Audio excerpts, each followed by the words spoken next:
Hello, everyone, and welcome to this very special episode of the Nickscast. This is kind of, as I was mentioning, special content for our episode on Tabletop RPGs. I have with me two long-standing fans of Tabletop RPGs.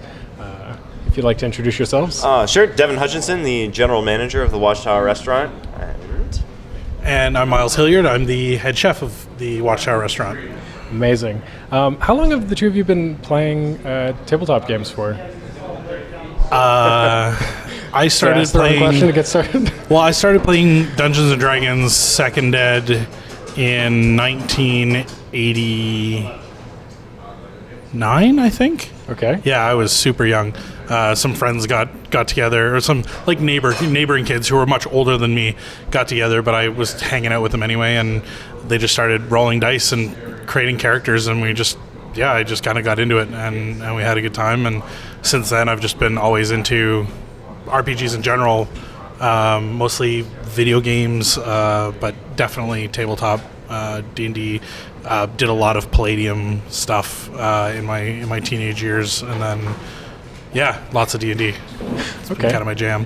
All right. How about you, Devin? Mostly for me, it's just been D&D, and I think I've only been playing for about 18 years. Only 8. And I've been DMing for most of that. That's mostly the tabletop games that I've done, is Dungeons and Dragons. But I'm from a very tiny town way up north, and we didn't really have many of the fancier board games, so it was just D&D and our imaginations mostly. That makes sense. Given, I know it might be a while to think back, whether it be 18 years or all the way back to 1989. What was your first game like? I can go into the easy questions. We're good. Let's start with the hard questions. Sure. I remember my very first non-D&D game. It was still D&D. We just made it Star Wars. And I just remember one of my friends was playing a Trandoshan, and she threw like a halfling or something similar. It was probably a halfling because we had no concept of the rules. And I just remember them like charging into battle, and she picked him up and just threw him forward. And I was just like, can you do this? I don't know the rules for this, so I'm just going to allow it. And that was mostly how my game went. Was I don't know if this is a thing that you can do in the rules because I'm too lazy to actually read all of them. But sure, why not? How was your first game, Myles? Well, it was so long ago. But I remember... A galaxy far, far away. Right? Was it the same game? No. Actually, it wasn't that far from here. It was in Guelph. Okay. So I remember it being very, very loose. Like the books weren't even, they were kind of there to be fun to read, but like when it came to the rules, we just rolled dice and the DM just decided what happened. Like it was almost as if the rules didn't even exist. They were just there to be like, it was more like fluff, and then we were like, well, I'm a fighter. Okay, well, here's your sword and go. Like there was very little structure to the actual like mechanics for the game. It was very story based. It was basically, I feel like it was almost like LARPing, only without actually LARPing. Just very free form and yeah. But it was a lot of fun. I mean, and I was so young that rules didn't make sense to me. Math was still hard. It was kind of, but it was a lot of fun, and I remember it really piquing my interest in a lot of things, like D&D, but all like gaming and stuff, but also like acting and the idea of playing a different character than myself. It really inspired me in a lot of ways. So that was my first game. That's pretty cool. I can't even remember my first game, to be completely honest. Do both of you have regular gaming groups that you play with, even to this day? Yeah, they come and go so often. But I mean, I'm currently part of like 3 that are just kind of wildly intermixed. I'm running a Starfinder campaign. I'm part of 2 other Pathfinder games with our bartender. Tim? Yeah, Tim. I didn't blank on his name. I just didn't think it was necessary. No, that's okay. it. That's mostly for me. Yeah. For me, I don't play much D&D anymore because there's no time. But Yeah, right, running a restaurant. But Myles and I, we're not open on Mondays, so we've sort of set aside Mondays as like sacrosanct.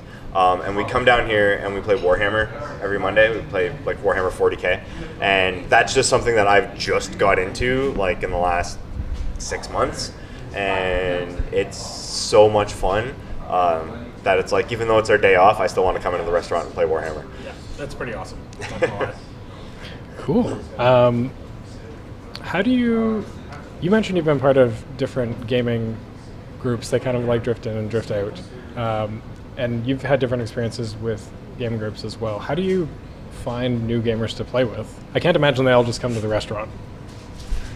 I disagree, Okay. actually. Yeah. Well, before there was a time where the restaurant didn't exist. Yes. Before that, honestly, it was less playing with finding different people and just trying to organize the time when it's like everybody's schedules, the stars aligned and everybody could play a game. So my gaming group hasn't really changed. We've just done a lot of different campaigns. So it's like, we'll play this one campaign and then somebody will just like burn out or get busy and then we'll stop playing.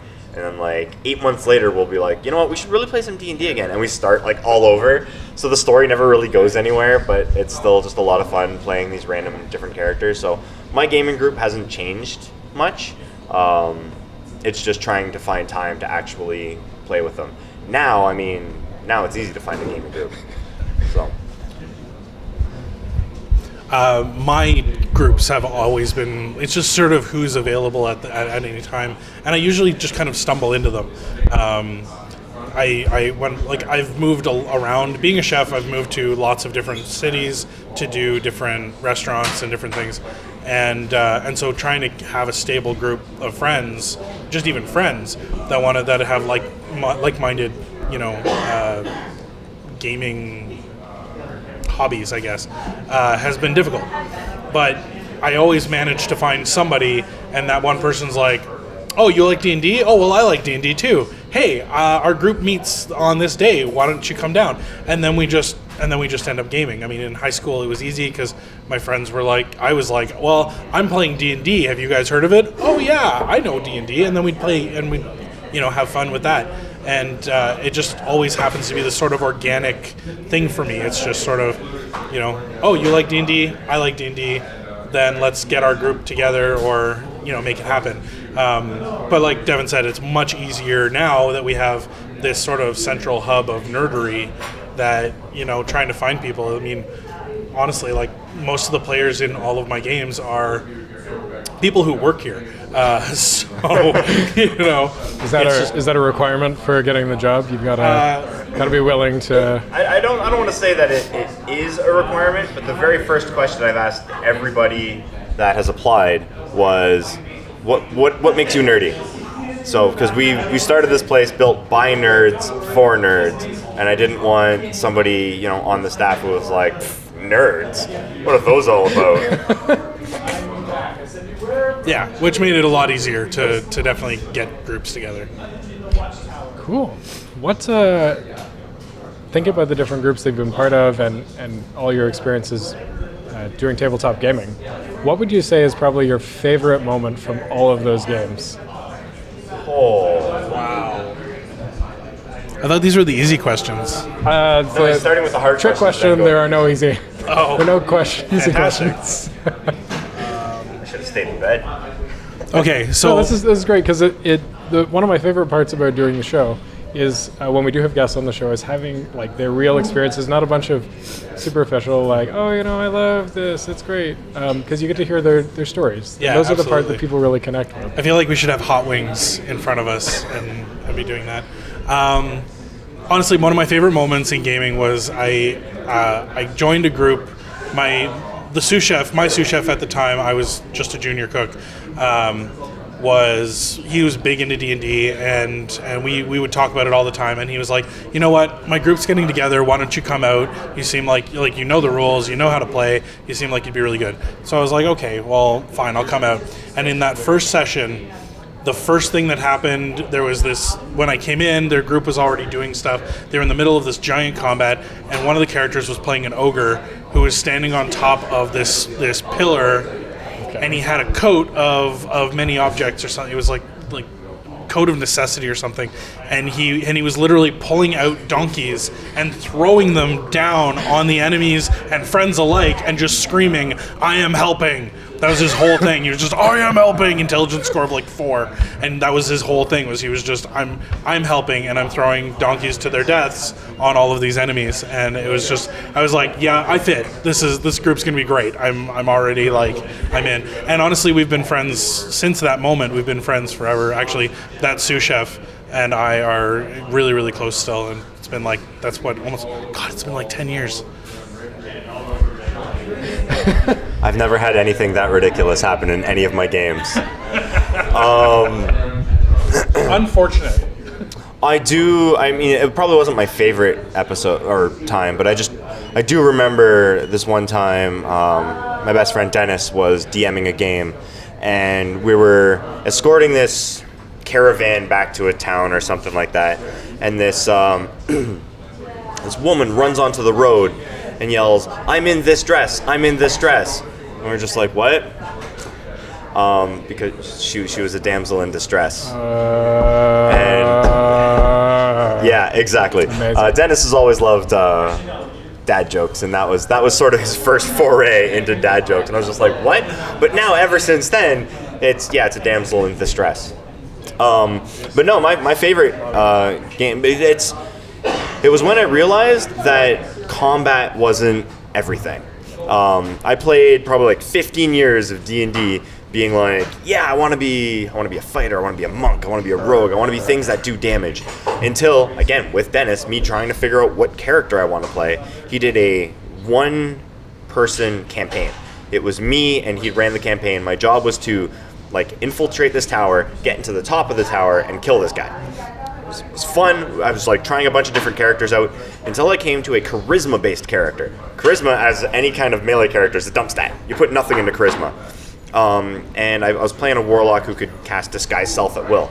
And it was just like, all right, I disguised myself as an old man to get into the building. I needed to use their outhouse, so I got a guard with me. I killed the guard. I disguised myself as the guard. And it was just, I can do all of these crazy things with charisma. And ever since then, my character has been a sorcerer with a hat of disguise self, and D&D has taken on this whole new life for me as a charisma-based character. And that's really been the joy for me. It's because I've been playing for 15 years, and just now I've got this whole other world of D&D to explore that's not combat-based. And the fact that it just keeps growing is what I love so much about it.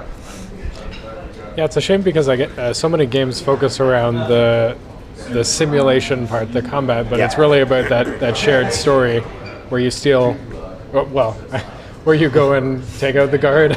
Yeah, exactly. I need to use the outhouse, and he brought me to the outhouse, and then I killed him, and I was like, I'm coming back as the guard. I need to go upstairs. I'm your relief. And it was just bluff, bluff, bluff, bluff. As long as the dice doesn't fail you, it's fun. Amazing. What would you say is probably the biggest myth that you hear about tabletop gaming that you just wish would just die, dead, go away, just be done with? I'm going to give this to you to start. Any time to think. Yeah, right? So when I said there were no easy questions, I was really lying. Yeah, well, in terms of the myths, I mean, I remember the older myths back in, when in the early 90s when, I was just getting into D&D and my mom was like, what are you doing playing that devil game? And there was this sort of stigma around it because, people were LARPing, but then some crazy guy went and killed somebody with a mace, and then it turned into this big anti sort of D&D thing. And I that kind of idea, that sort of stigma around what we do as gamers, as tabletop gamers. I always hated, and I don't think it's as prevalent as it was back then, but I still think that people have that kind of view about tabletop gaming. I mean, it's kind of like, well, you guys are just sitting at a table with paper, where's the video games, where's the drama, where's the dynamic, or the other side where it's people going, well, you guys are nuts. Like, what do you guys are, you get too into this, you're gonna go crazy and kill somebody or something. I don't know. That sort of idea just bothers me. But I think on the flip side of your question, I think that D&D has now become something that is a lot more mainstream, and there's a lot more people from different walks of life that are trying it out and realizing how nerdy they are. So I think that's something that's amazing about what we're doing. So I know that's the opposite of what you asked me. Oh, that's okay. You actually reminded me that there have been a lot of articles recently about how people are actually getting into tabletop gaming because they're watching people like on Twitch streaming games like Critical Role or different shows like that, and they're just like, oh, this is really cool, maybe I'll give it a shot. Doesn't help that it's also mentioned on things like Stranger Things, which is super popular right now. Yeah, right. So I grew up in a hockey town, and it was full of sports, and it was just like, I was literally that nerd in my mom's basement playing games. It's always this weird thing that I found. It's like, you can have the jocks who will play their Call of Duty or their sports games or anything like that, and even though they're playing video games, when you play, your Final Fantasy or any of your role-playing games, it's almost like it's looked down on. But it's still just all playing video games, and it's the same thing with like board games. They're incredibly smart. Some of them, like you need to have like a good amount of strategy and critical thinking to be able to succeed in these games. And it's just the I guess the big myth that I wish would go away is that the people who play D&D are like unsociable nerds. You know what I mean? Like we're not. Like, you know what I mean? It's a way to express your creative genius and stuff like that. You can really go deep into some of these characters, and I mean, I'm helping throwing donkeys. Like that's amazing to me. You could never do that and be that. It's I'm rambling, but that's okay. Here.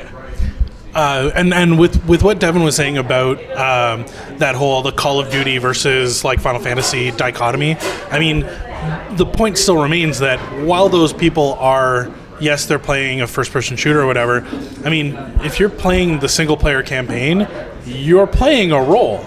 You're still being that guy who's going through and killing whoever they're killing, whether be it arcane monsters or terrorists. You're still playing the role of that guy in a story doing stuff. So the difference there really isn't a difference. It's just the game mechanics. So whether you're shooting some guy in real time or doing turn by turn combat in a fantasy setting, I mean, it's really the same thing. And that I always found that what Devin was saying is it's still very true. There are a lot of people who play Call of Duty and think that they're not role playing, and then but they actually are. And I always found that really funny. So that's the mental mat that people have to do to try to separate the two things. Yeah, exactly. I mean, like, look at Borderlands. Yeah. Right? Yeah. Versus Call of Duty versus like Final Fantasy. I mean, really, look, like all the differences between those three games are so subtle that it's really kind of funny that people go, well, it's anyway. Especially with the Call of Duty now, because they've changed the way things work, and you can actually like equip your character, and they're bringing more role-playing things into Call of Duty, which has typically been like the more elitist or jockey of the game. So it's or Counter-Strike having to earn money so that you can buy better guns, like Final Fantasy earning money so that you can go buy better swords. I mean, it just I find that whole thing hilarious. And so when people come up to me and be like, well, I play Call of Duty, I don't play those role-playing games, they're for losers, I kind of go and then walk away. Yeah, that's fair. If I may, just a random story, because it kind of bridges the gap on all these things. We had a couple guys come in here who were just leaving the gym or going to the gym, and they just needed some food. And I was like, well, are you guys nerdy at all? And they're just like, no, not really. I was like, okay, hey, you know what? Our food's amazing. Come on in, have a bite to eat. And, if you find anything interesting on the walls, then great. And they were sitting over in the corner, and then I saw them talking to each other, and they were pointing out all of the things on the walls that they recognized, and they recognized damn near everything. And so I went over to them and I was just like, hey guys, I saw you like pointing things on the wall. They're like, yeah, we recognize a lot of this stuff. I was like, I hate to tell you, you guys are nerds. And they sort of had this like, holy crap moment because This epiphany. the thing is like, nerdy things are so mainstream now that line is so blurred. Like, there's a reason that the Avengers movies are breaking bank with all these things. It's not like the closet nerds going out and seeing these shows. It's everybody's going out and seeing these shows, and it's everywhere now.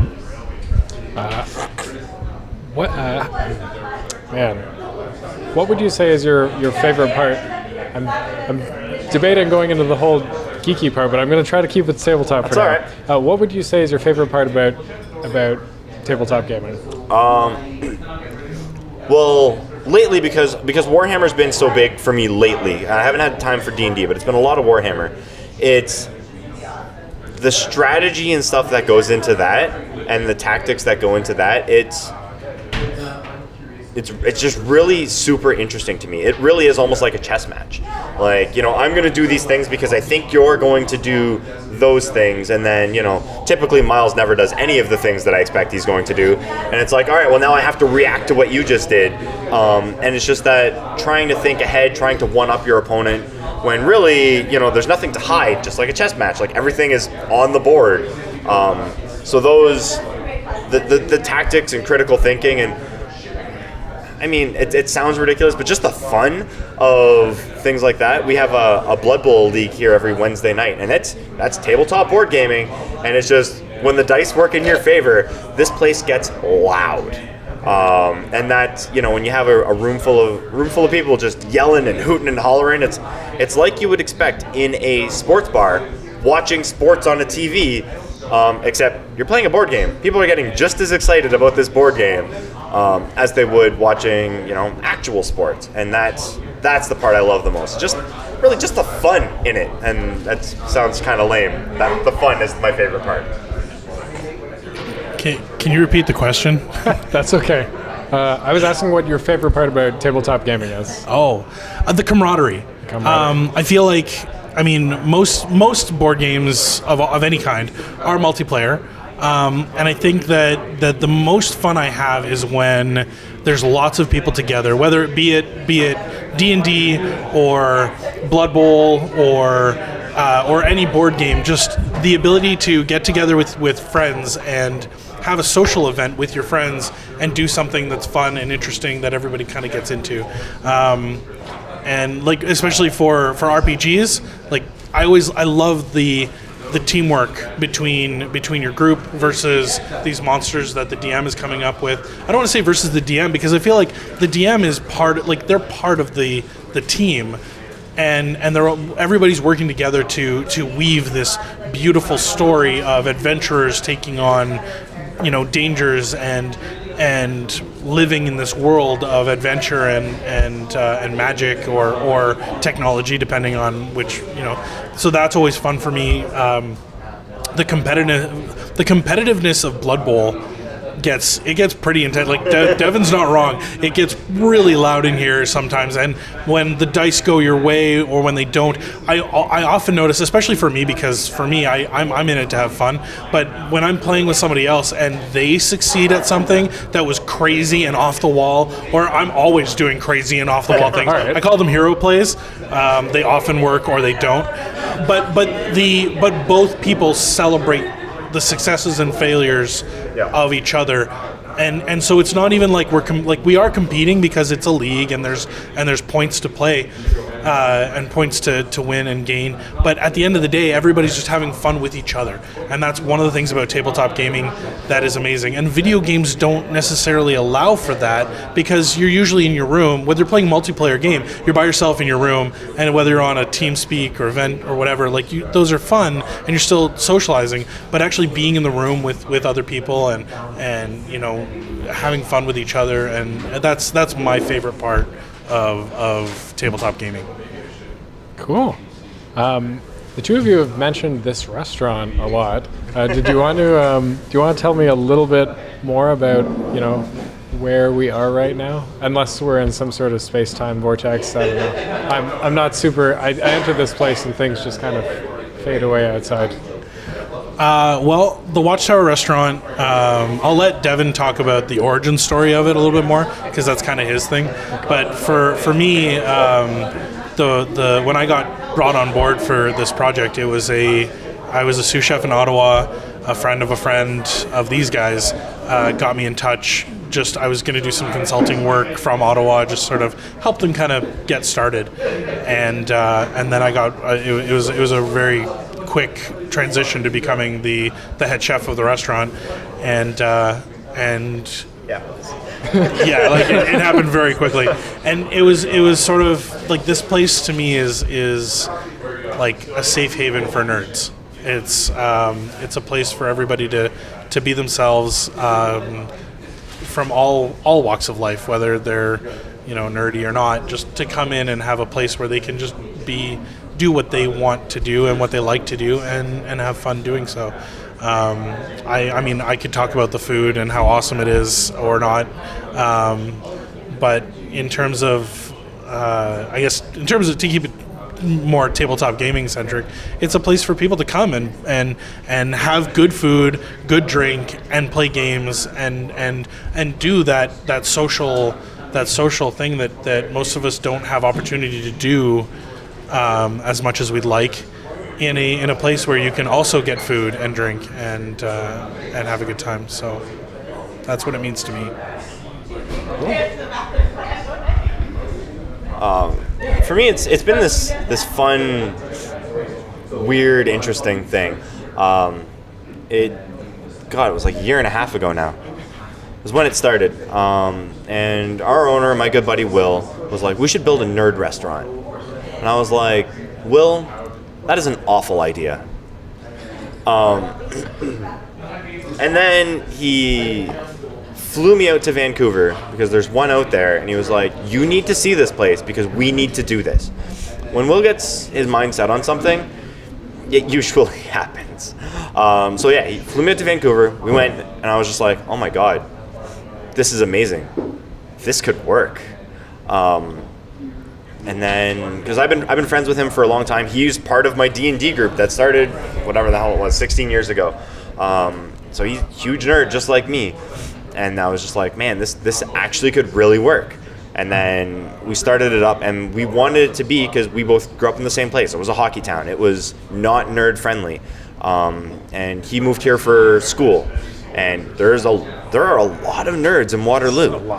And we wanted to build a place where, I don't care if you're into Star Trek, Star Wars, My Little Pony, whatever you're into, you're welcome here. There's, when you walk through those doors, there's absolutely no judgment. I don't care what you're into.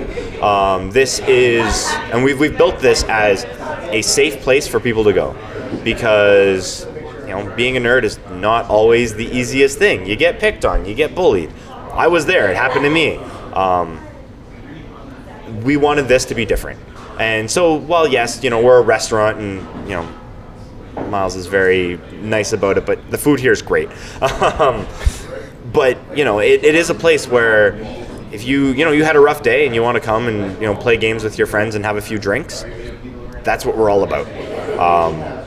And so for me, it was, going from playing games in my mom's basement with Will and Dennis to now I can play games in my own restaurant, and not have to worry about anybody, judging or anything like that. Yesterday we had 6 different D&D groups in here. Wow. Every month we hold a controlled chaos event is what they call it. We just host it for them. They set up everything. They've got all they do all the sign-ups and everything like that. We host it for them. And when you stand in the middle of the room and you look around, it's like, you're playing D&D, you're playing D&D, you're playing D&D. It's just like, I could sit here and talk about dwarves and elves all day and absolutely no one would judge me. And it's things like that just warm my heart. So that's why we built this place, as a safe haven. That is really cool, because there are lots of places in town, like there's board game cafes and whatnot, but it's not the same as something like this. Yeah. The one thing that we've tried to do is almost go the opposite of the board game cafes. Food direction. Yeah, well, they do, they've got great board games and okay food. We've got great food and okay board games. But if people want to bring in their games, like, awesome. Like, I love that idea. And our collection is going to grow. It's just, right now it's still kind of small. Sorry, did you have something you wanted to add to that, Myles? No, not really. No. Okay. Sorry, I thought. No. I thought about it, but then you got it. You covered it. You're good. What does, in your wildest dreams, what does success look like for the Watchtower Restaurant? Like, if this, right now, the Watchtower is in this one particular location. It's got a whole bunch of events going on, but what do you guys aim for if there is something beyond this? I thought you said that there were going to be no easy questions. That one's easy. Okay, so global domination. Perfect. I would love nothing more than for the Watchtower to end up being like a chain. I don't want to say a chain restaurant because that has certain connotations to it, but that kind of thing where there's this kind of restaurant everywhere that kind of adheres to the quality of food and drink that we do as well, because there's a lot of chain restaurants where you go and you're just like, well, that food was okay, and that's a big part of what we do is it's the food that with the quality that you deserve, and we've said that since we opened up this place. So that to me is what I just want. Watchtower restaurants all over the place, and for nerddom to rule, really. Yeah, and I agree with everything Devin said. I mean, being a chain, there are lots of chains out there that exist that are high end, and Milestones does good things. The Keg does good things, but I kind of want that to be a sort of. Go ahead, you're good. No, you can go for it. We go along with that's cool too. Problem with having a restaurant, right? Have problem with having a popular restaurant. Right. Yeah, I would love to see more Watchtowers everywhere because I think they're necessary. I think that nerd culture is becoming so big now that I want to see a restaurant. I want to see a Watchtower in every city. I want to see one all over the place because I think that every town should have one because every nerd in every town wishes there was one. And I would love to make that dream for all nerds everywhere come true. Also, I want to be able to just sit in an office and come up with awesome food day after day and just email it to all the restaurants and be like, here, make these this week. I want success for us to be massive, and I want it to be. I've never been one for the money. I'm a chef. I didn't get in this industry for money. Right. So for me, the financial benefit of being successful isn't huge for me. I just want people to enjoy this place as much as I do, and I want everybody in the world to have that opportunity. Cool. Well, that's a great segue for my last question, which is, I guarantee, the easiest question that I could ask. If people wanted to find out more about the Watchtower Restaurant, where could they go, or where could they find information about the Watchtower? That's a Devin question. That's a me question. Yeah? Okay. Our website's one spot, watchtowerrestaurant.com. Also our Facebook, facebook.com/watchtowerrestaurant. All of our stuff goes onto there and on our Instagram at WatchtowerKW. Those are the places that all of our stuff go. Thank you very much.